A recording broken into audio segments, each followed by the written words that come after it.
Inicialmente, eu gostaria de agradecer à Federação Espírita do Estado de Alagoas por ter me dado o privilégio de conhecer pela primeira vez o Estado de Alagoas e a cidade de Maceió. E estou aqui tentando me concentrar, porque mineiro, quando fica perto da praia, perde a concentração. Principalmente quando se trata de praias tão belíssimas quanto essa. Mas nem só de praia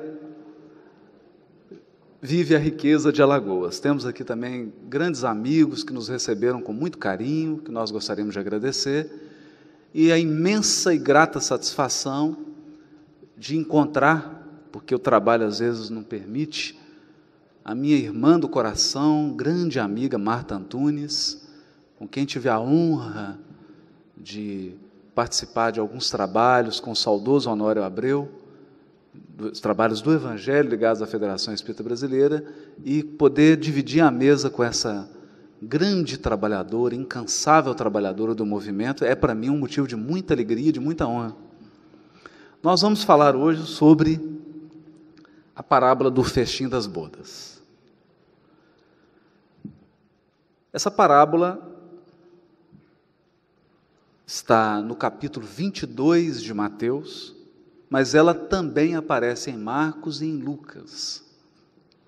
Nós escolhemos a versão que está no evangelista Mateus. Jesus, conversando com os fariseus, doutores da lei, saduceus, diz assim: em resposta, Jesus novamente lhes falou em parábolas, dizendo: o reino dos céus é semelhante ao homem rei que preparou as bodas do seu filho e enviou seus servos a chamar os convidados para as bodas, mas não quiseram vir. Novamente enviou outros servos, dizendo: dizei aos convidados: eis que o banquete está preparado, os meus bois e cevados abatidos, e tudo pronto. Vinde para as bodas. Mas eles se foram, sem se importarem, um para seu próprio campo, outro para seu negócio, e o restante, agarrando os seus servos, os ultrajaram e mataram. O rei ficou irado, e enviando suas tropas, exterminou aqueles assassinos e incendiou a cidade deles. Então diz aos seus servos: as bodas estão prontas, mas os convidados não eram dignos. Ide, portanto, às saídas das estradas, e convidai para as bodas todos os que encontrardes. E os servos, saindo por aquelas estradas, reuniram todos quanto encontraram, tanto bons quanto maus, e as bodas se encheram de convivas. O rei, entrando para contemplar os convivas, viu ali um homem que não estava vestido com a veste nupcial, e disse-lhe: companheiro, como entraste aqui sem veste nupcial? Ele se calou. Então o rei disse aos seus servidores: depois de amarrar os seus pés e suas mãos, lançai-o para fora, nas trevas exteriores. Ali haverá o pranto e o ranger de dentes, porque muitos são chamados, mas poucos escolhidos. Inicialmente é preciso falar um pouco sobre parábola. O que são parábolas? Jesus, na qualidade de governador espiritual do orbe, espírito de máxima grandeza para nós que estagiamos na terra, o guia e modelo da humanidade, por certo, poderia ter se utilizado da linguagem que ele quisesse. Poderia ter construído o seu ensino utilizando de ferramentas pedagógicas, possivelmente desconhecidas por todos nós até hoje. Porque é difícil comparar a nossa limitação espiritual, intelectual e emocional com a grandeza de um espírito do porte de Jesus. No entanto, certas lições são básicas, muito básicas, e nenhum mestre, por mais grandioso que seja, pode desprezar o básico. E há algo básico na pedagogia. O professor, aquele que ensina para fazer-se entendido. Ninguém ensina para ser absolutamente incompreendido.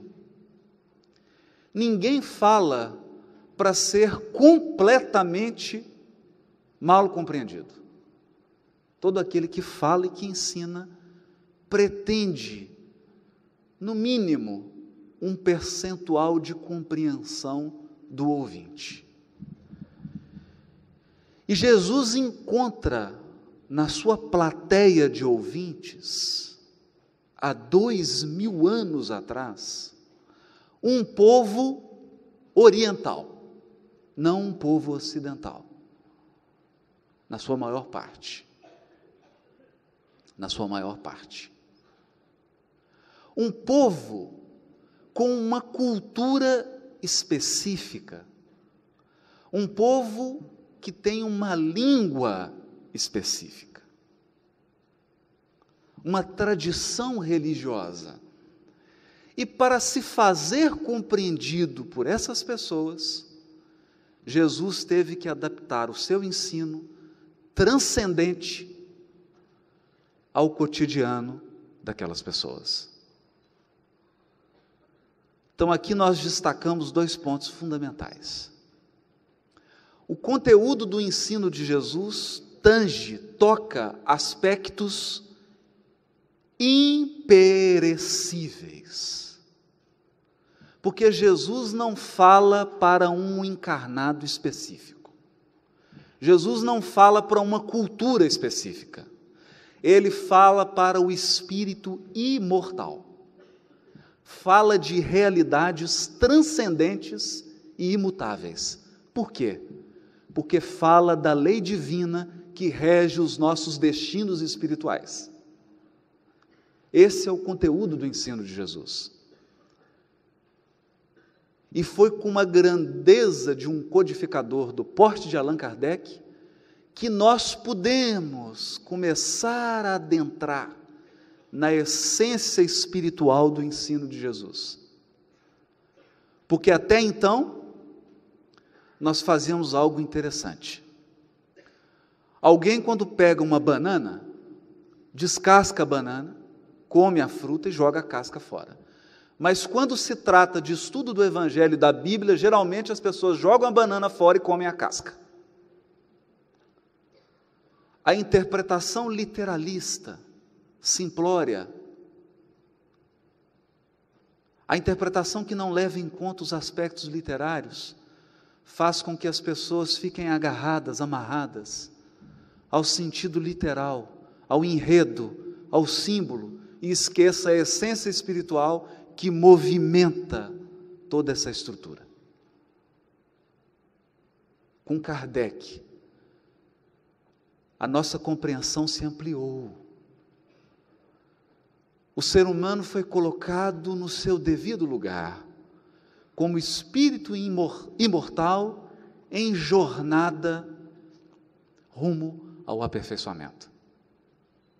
Nesse quadro, o ensino de Jesus se abriu, ele se ampliou, ele se agigantou aos nossos olhos. Por essa razão, no livro Consolador, quando perguntam para Emmanuel sobre parábola, ele responde praticamente como uma parábola. Ele diz assim: as parábolas de Jesus são como as sementes que desabrochariam um dia em árvores de misericórdia e sabedoria para toda a humanidade. Desabrochariam um dia. Uma parábola como essa foi dada por Jesus em forma de semente. E uma semente exige todo o cuidado para que possa florescer. A terra aqui é outra. A terra onde floresce o ensino de Jesus é o coração do ser humano. É esse o terreno que nós oferecemos para que essas sementes desabrochem, cresçam, frutifiquem, gerando frutos de sabedoria, porque as parábolas ensinam, elas mudam a nossa perspectiva, elas mudam a nossa visão da vida de Deus e da evolução espiritual. Mas elas também tocam o nosso sentimento e substituem, como vimos na palestra anterior, egoísmo por amor, vaidade por humildade. Esses sentimentos vão sendo transmudados à medida que os ensinos de Jesus vão tocando o nosso coração. É esse o sentido das parábolas, que vêm em forma de semente. E nesses momentos que nós temos para nos reunir em torno do ensino de Jesus, trocar experiências em torno desse ensino grandioso do Mestre, nós vamos fazer como aquela criança que é estimulada a plantar um grãozinho de feijão num vaso. E aqui eu já gostaria de fazer uma advertência. Qualquer pessoa, como diz um ditado oriental, é capaz de contar as sementes dentro de uma fruta. Qualquer um. Você pode abrir uma melancia, vai dar trabalho, mas qualquer um será capaz de contar quantas sementes tem lá dentro. Mas não há um ser humano capaz de contar quantos frutos existem em uma semente. Nenhum de nós é capaz de prever a abundância da colheita quando as sementes do Evangelho caem num coração preparado. Um coração evangelizado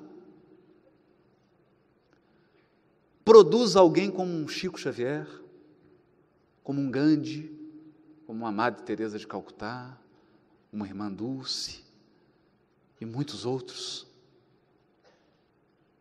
Transformam as pessoas em árvores vivas, de amor, de misericórdia, de sabedoria, de intuição, e é esse o nosso propósito. Compreendendo que as parábolas são sempre ensinadas nessa simbologia, nessa forma literária de 2000 anos atrás, 2000 anos atrás, eu convido todos a fazermos uma viagem ao passado. Porque as parábolas, para serem compreendidas de uma forma mais ampla, exigem de nós um deslocamento, uma capacidade de abstrair a sua própria cultura, a sua própria língua, e mergulhar em outro mundo, no mundo da Palestina do primeiro século. E aqui nós selecionamos alguns textos. Por que Jesus compara o reino de Deus a uma festa de casamento? Por quê? Qual o sentido disso? Por que alguns aspectos das parábolas de Jesus parecem chocar o ouvinte? chocar o ouvinte. Ele convida as pessoas para uma festa de casamento, os convidados especiais, porque é um rei, é uma festa real, é como o casamento agora do príncipe, lá na Inglaterra.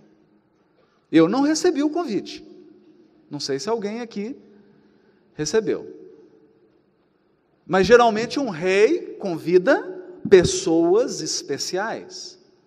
O curioso nessa parábola, e em toda a parábola de Jesus há essas coisas curiosas, para forçar o ouvinte a pensar, os convidados especiais recusam o convite.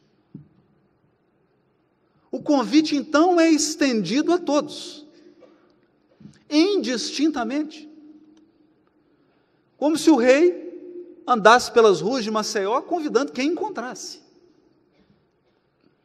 Mas, ao iniciar-se a festa, mesmo sabendo que ele convidou todas as pessoas dos mais diversos níveis, econômico, social, cultural, alguém não foi trajado adequadamente para a festa.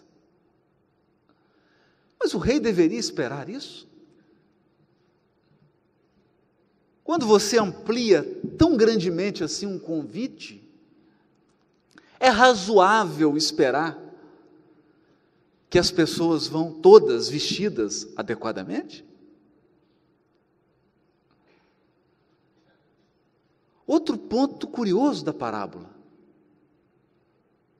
o rei se desagrada com a recusa e destrói a cidade. Destrói a cidade. Mas mesmo assim mantém a festa. A festa que já estava preparada.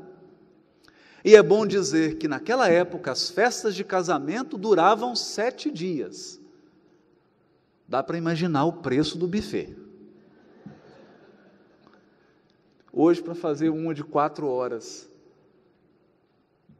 já é um sacrifício. Imagina 7 dias. Ele mantém a festa. Então, aspectos da parábola, como se Jesus estivesse trabalhando com o insólito. Jesus compõe as suas parábolas com o improvável. Para quê? Para que o leitor fique atento, para que ele se pergunte: mas como assim? Convidou todo mundo? Veste? Destruiu a cidade? Que história é essa?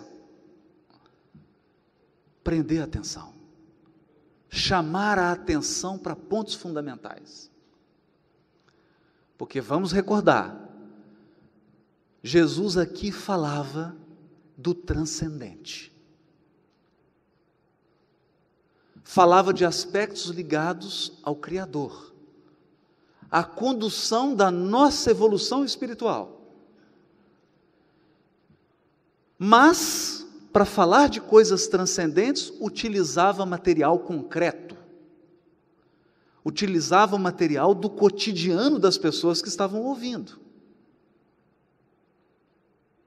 Esse é o ponto. Festa de casamento. Que história é essa? Em todos os textos da tradição do povo hebreu,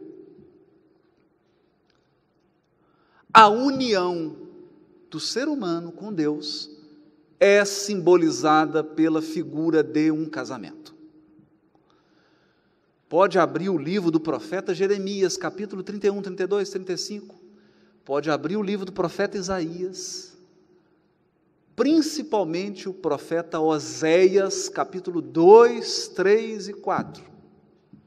E o que ele vai dizer?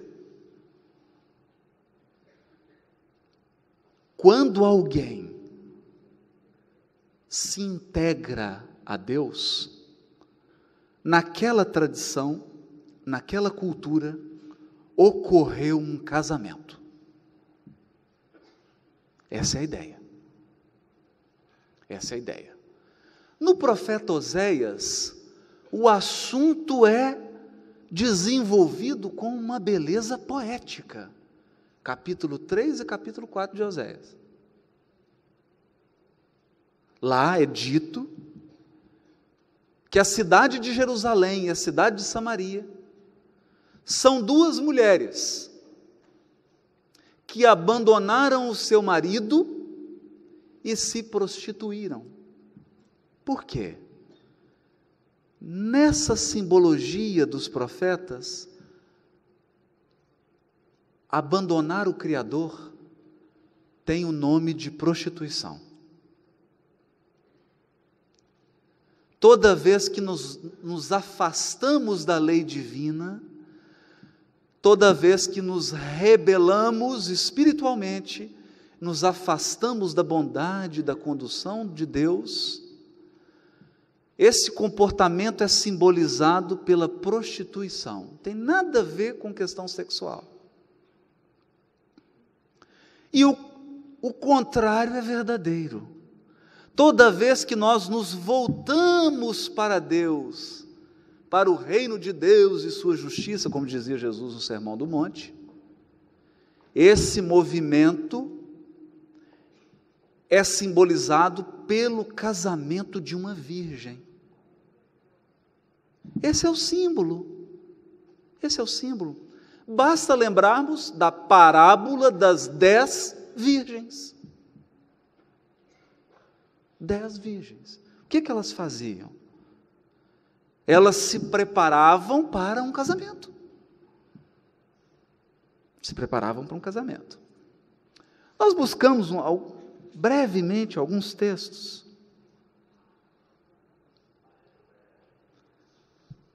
Antigos, bastante antigos, que vão falar sobre essa festa de casamento. E é muito importante isso. Aqui eu retornaria ainda à primeira aparição pública de Jesus. Primeira aparição pública de Jesus se deu onde? Em Caná, na Galileia, em uma festa de casamento. Em uma festa de casamento.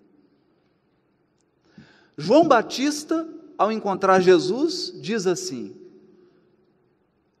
Ele é o noivo, e eu me regozijo de poder servir ao noivo. Eu sou o amigo do noivo. Emmanuel vai responder isso no livro Consolador. Dizendo que a humanidade vive até hoje um período de noivado. Um noivado com a revelação da lei divina. Não operou-se ainda a união definitiva.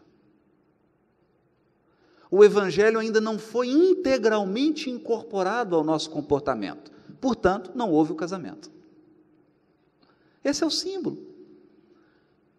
Símbolo singelo, simples, mas forte, bonito. Vamos imaginar naquela época um povo de agricultores, de pessoas que cuidavam de cabras, de ovelhas, de pastores. Qual era a relação humana mais íntima que eles conheciam? Casamento. E até hoje. Isso não mudou? A relação de maior intimidade, de maior proximidade, a relação conjugal. E Jesus, ao se referir a isso, é como se nos dissesse que Deus espera que nós tenhamos também essa relação com Ele. De intimidade, de afeto, de união. Como dizia Jesus, eu e o Pai somos um. Um casamento perfeito. Esse é o sentido. E como todo casamento, se dá numa festa. Numa festa. Isso está no livro Boa Nova, Humberto de Campos, psicografado por Francisco Cândido Xavier. Simão Pedro vem a Jesus e questiona ele por que ele transformou a água em vinho. Porque na concepção de Simão Pedro, Jesus estava estimulando as pessoas à gula e a ficarem ébrias. Então ele questiona: mestre, o senhor tem certeza que fez o melhor, transformando essa água em vinho? E Humberto de Campos relata com toda beleza, Jesus respondendo a Simão: Simão, conheces a alegria de servir a um amigo? Conheces a alegria de servir a um amigo?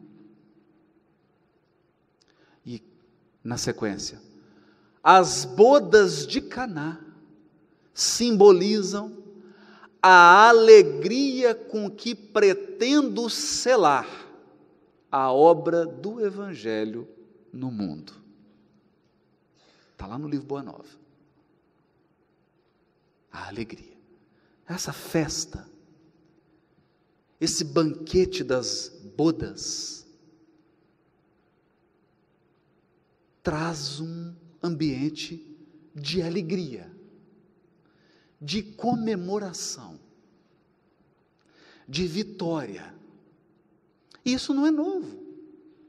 Nós encontramos num livro que foi escrito entre o Novo Testamento e o Velho Testamento, no período que fica entre esses grandes livros, chamados de período intertestamentário, que está entre os dois. O livro de Enoque, 1 Enoque 62, versículo 12 a 16.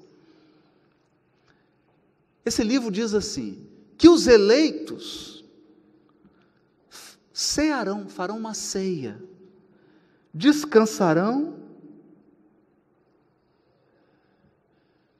e se alegrarão com o Filho do Homem para todo sempre.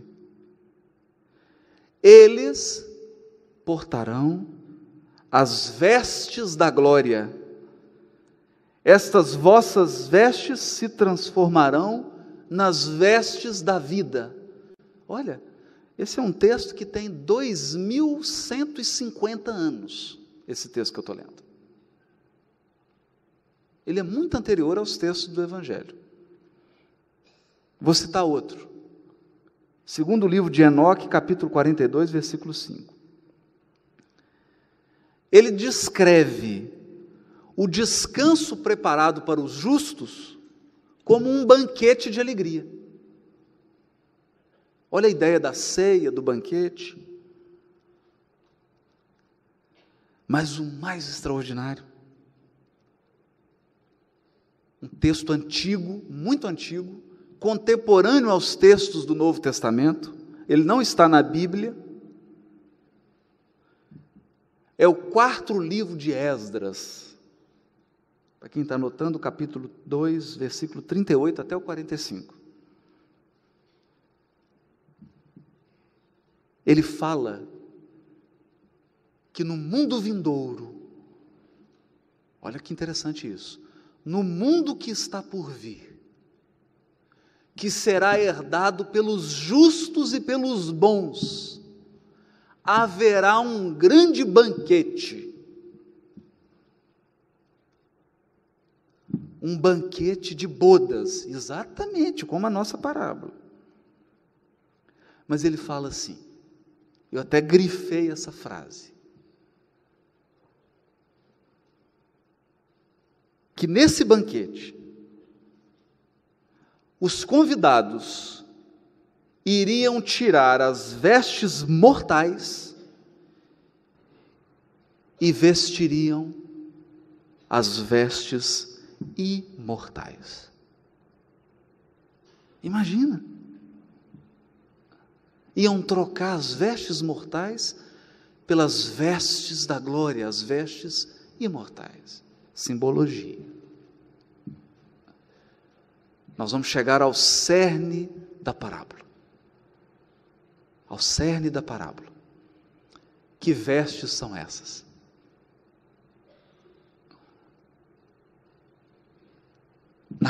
Na concepção daquele povo, eles já entreviam um mundo feliz. Eles já imaginavam que a terra passaria por um processo de transição e seria transformada num mundo em que a paz, a justiça, a fraternidade, o amor reinariam. Mas eles sabiam que num mundo desses, não é possível usufruir a felicidade com vestes mortais. Você precisava de uma outra vestimenta. É bonito isso, porque o corpo aqui é visto como veste, e é o que nós aprendemos com Kardec, que o espírito imortal também se veste. Ele se veste de um corpo físico, ele se veste de um cargo, ele se veste de um título acadêmico, ele se veste de uma posição social, ele se veste de uma conta bancária. Não é interessante isso? Observar, por exemplo, André Luiz chegando no mundo espiritual. E ele foi conversar com Clarence para pedir para trabalhar, né? E ele imaginava o seguinte: olha, eu sou médico, né? Então, eu ia chegar para o Clarence e falar: Clarence, será que não tem um plantão aí para mim, não? De 4 horas, né? Segunda, quarta e sexta, dobrando. Por quê? Porque ele imaginou que as vestes que ele tinha quando André Luiz encarnado são as mesmas lá. E aí, delicadamente, sabiamente, de forma muito sábia, Clarencio coloca uma outra pessoa para ser atendida junto com ele. E essa outra pessoa era uma senhora que já estava há anos em nosso lar e nunca trabalhava com nada, porque ela não se adaptava com tarefa nenhuma. Ela dava para um, ela lá não dá, é muito complicado. Aí passava para outra tarefa, não dá também, eu tentei lá, mas as pessoas são muito complicadas, né? E aí, todo lugar que ela passava, as pessoas eram complicadas. Engraçado isso, né? Menos ela.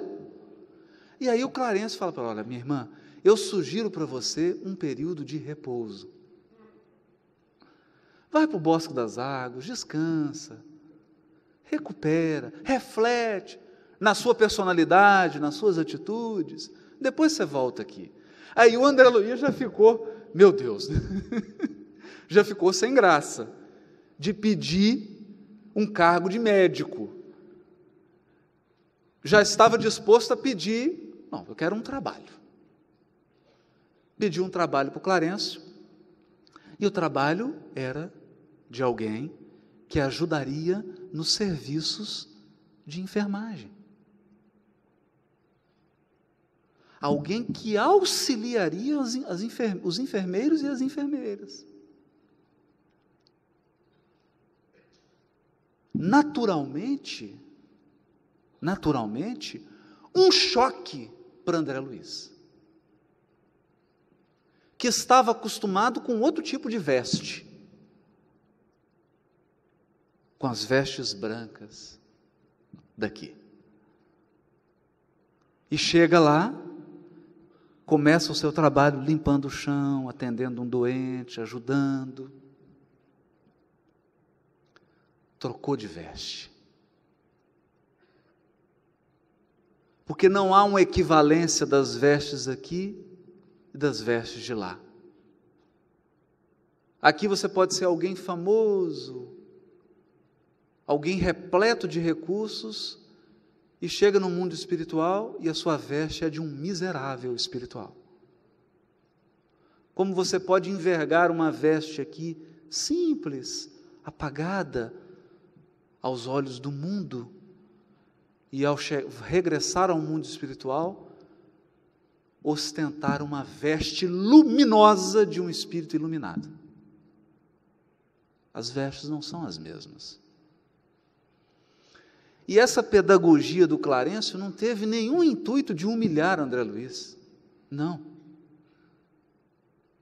Teve o intuito de educá-lo. Educá-lo. Mas como que foi a educação? Algumas pessoas ficam apavoradas com o final da parábola de Jesus. O homem que chega no banquete não está com a veste, é o André Luiz que chega e não está com a veste. Ele mesmo reconhece isso. Ele fala: vivi no mundo como alguém do mundo. E ao regressar ao mundo espiritual, ele fala isso, primeiro capítulo do livro Nosso Lar. Me sinto como um paralítico, me sinto como um cego, como um surdo, incapaz de me movimentar no mundo espiritual. Por quê? Porque durante toda a minha encarnação, jamais me preocupei com os interesses fundamentais, que são os interesses do espírito imortal. Sempre viveu como alguém exclusivamente humano. Ele perdeu o equilíbrio, porque nós encarnados precisamos ter o equilíbrio. Você precisa cuidar das questões materiais, precisa viver como um encarnado, cuidar dos interesses daqui, mas não se esquecendo das questões primordiais, que são aquelas que dizem respeito ao nosso destino espiritual. E ele não se preocupou com isso. Chegou ao nosso lar sem a veste nupcial. Sem a veste. E o que Clarencio fez com André Luiz? Amarrou as mãos e os pés dele. É a parábola. O homem que estava sem as vestes é retirado, amarra o pé, amarra, e aí vai haver pranto e ranger de dentes. Por que amarrar pé e mão? Desativar. Desativar. Às vezes, depois de séculos e séculos de equívoco, o mundo superior fecha determinadas portas para nós. Fecha determinadas portas. Congela algumas oportunidades, para que nós possamos reconstituir o nosso destino. Para que nós possamos novamente alinhar o nosso coração com a lei divina. Fazem isso com tristeza no coração, mas com a responsabilidade de educadores, porque sabem que se nós não formos desativados, nós continuaremos no nosso desatino, continuaremos na sequência dos nossos enganos. Foi o que aconteceu com André Luiz. A sua posição de médico foi desativada. E imagino quão constrangedor foi para ele. Porque era o que ele fazia, era o que ele sabia fazer, era como ele se definia. Você já imaginou? Às vezes você pergunta para a pessoa: quem é você? Eu sou advogado. Será? Quem é você? Eu sou um médico. Eu sou um farmacêutico.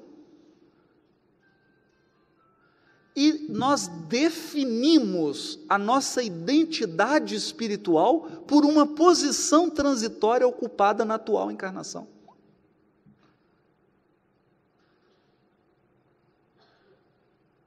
Então, quando Clarencio diz para André Luiz: não, você não é médico.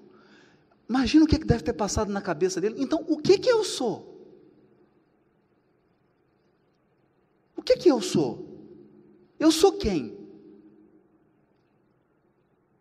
Minha vida inteira, a maior parte do meu tempo foi trabalhando como médico. A maior parte das minhas atividades foram na área da medicina. Todo mundo me conhecia como médico. Como médico, todas as portas se abriam para mim. E agora eu não sou médico, eu sou o quê? Quem que eu sou? O que eu sou? É o problema das trocas de vestes. Ele então deve ter ficado confuso. André Luiz deve ter ficado constrangido. Mas, quando as suas mãos e pés de médico foram atados, foram amarrados, ele pôde descobrir que nós somos muito mais do que a posição que ocupamos.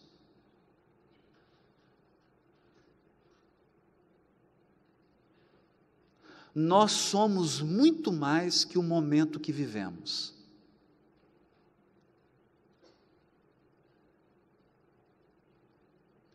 Somos espíritos eternos, filhos de Deus, em ascensão espiritual. Uma vez encarada a vida nessa perspectiva, tudo mais representa material pedagógico de aprendizado. Todas as posições, tudo que nos rodeia, são instrumentos, são degraus para a nossa ascensão. E nós não podemos nos apegar ao que é instrumento. Essa é a lição. Ele começa a vestir, a se preparar, porque não estava preparado. Ele não estava preparado. E alguém dirá assim: puxa, mas ninguém avisou para ele que ele tinha que se preparar. Como não? Ele reencarnou como médico para se preparar para a medicina espiritual, mas não se preparou. Uma encarnação inteira para se preparar, mas não se preparou. O convite foi feito, como está feito para todos nós. E vem a pergunta que precisa ser deslocada: para que cada um de nós está sendo preparado aqui? Para quê?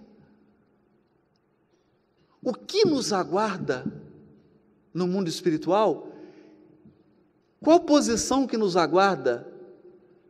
O que essa posição exige que nós aprendamos aqui para ocupá-la?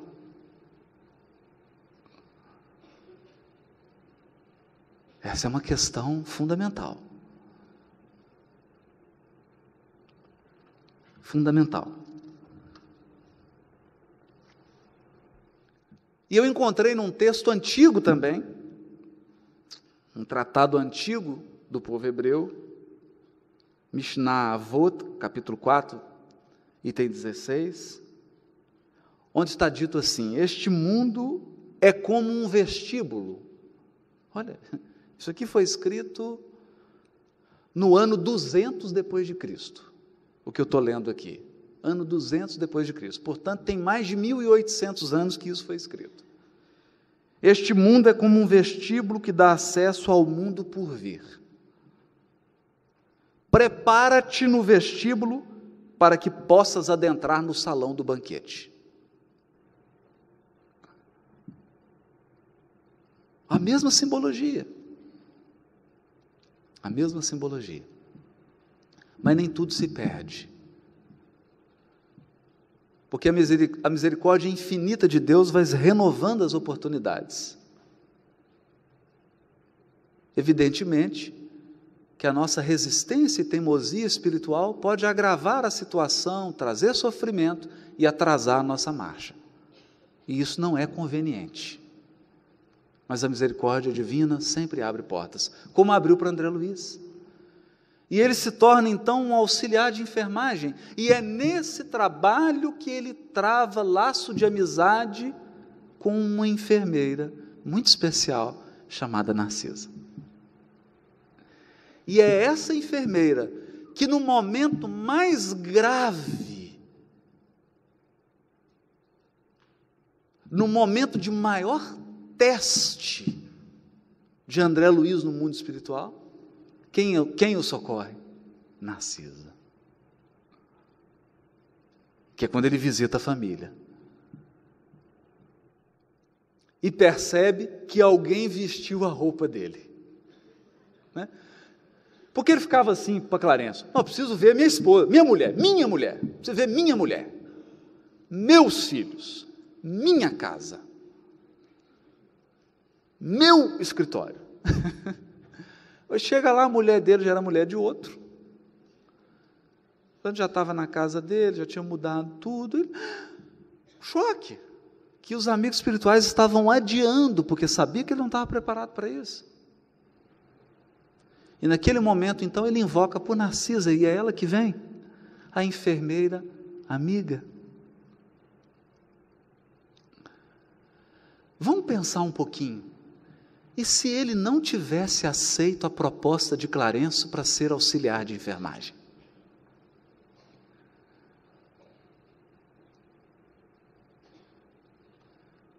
Nós não sabemos o que poderia acontecer.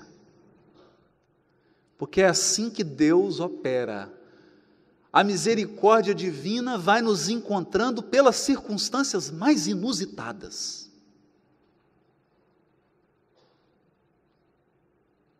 Pessoas e circunstâncias mais inusitadas cruzam o nosso destino, e são elas que muitas vezes são as portadoras das maiores transformações da nossa vida. É assim que a misericórdia vai nos encontrando. De modo que a lição aqui é clara. É clara. Primeiro, a mensagem central do Evangelho é mensagem de alegria.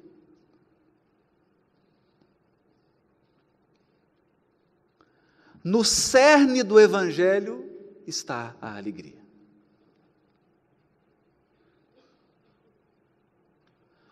O sofrimento, o testemunho, a dificuldade é fruto do nosso endurecimento espiritual e é um período de transição até que nós possamos esboçar aquelas virtudes que a espiritualidade espera de nós. É só um período de transição. Todo mundo se fixa no momento da crucificação, mas ninguém se lembra das bodas de Caná. Ninguém se recorda de Jesus caminhando às margens do lago do Tiberíades e conversando com os apóstolos. Ninguém se recorda das dezenas e dezenas de culto no lar feitos na casa de Simão Pedro. Ninguém se recorda da ceia que Jesus fez com os apóstolos. A ceia. Centenas de momentos de confraternização, de amor, de carinho de Jesus, nós apagamos para fixar na cruz.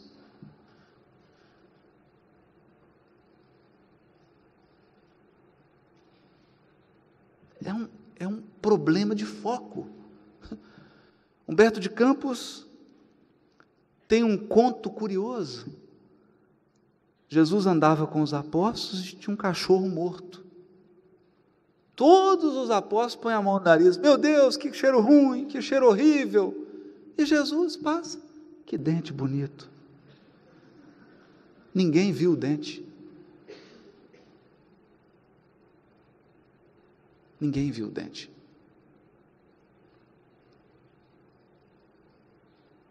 Quando Lívia, no livro Há 2000 anos, depois de passar pela transição do martírio, porque toda dificuldade passa, toda provação, toda luta é provisória. Depois de passar por esse período drástico da vida dela, ela é recebida e levada para regiões do mundo espiritual que, como é que nós vamos traduzir uma região espiritual do mundo dessa? Como um banquete de bodas, como uma festa espiritual. Ela então é apresentada para aquele ambiente e fala: olha, aqui é o seu novo lar. Ela fala: mas se eu soubesse que era tão bonita assim, já tinha passado pelo sofrimento mais rápido lá, já tinha apressado as coisas. É desproporcional o que nos aguarda. É desproporcional. Os projetos do governador espiritual do orbe para a terra os projetos de Jesus para a terra, se nós soubermos incorporar o seu evangelho de amor ao nosso coração, são projetos deslumbrantes. Deslumbrantes. Basta dizer o seguinte, depois abram lá o Evangelho segundo o Espiritismo, o Livro dos Espíritos, a obra de Kardec, porque é Kardec que vai dizer, mundo de regeneração é mundo de transição.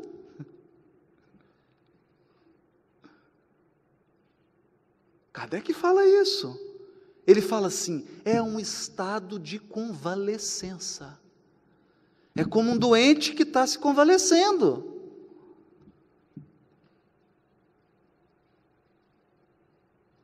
A terra está saindo de expiação e prova, vai passar por umas tremidas, né, para acordar, ingressa num período transitório de mundo de regeneração, de construção, para aí sim,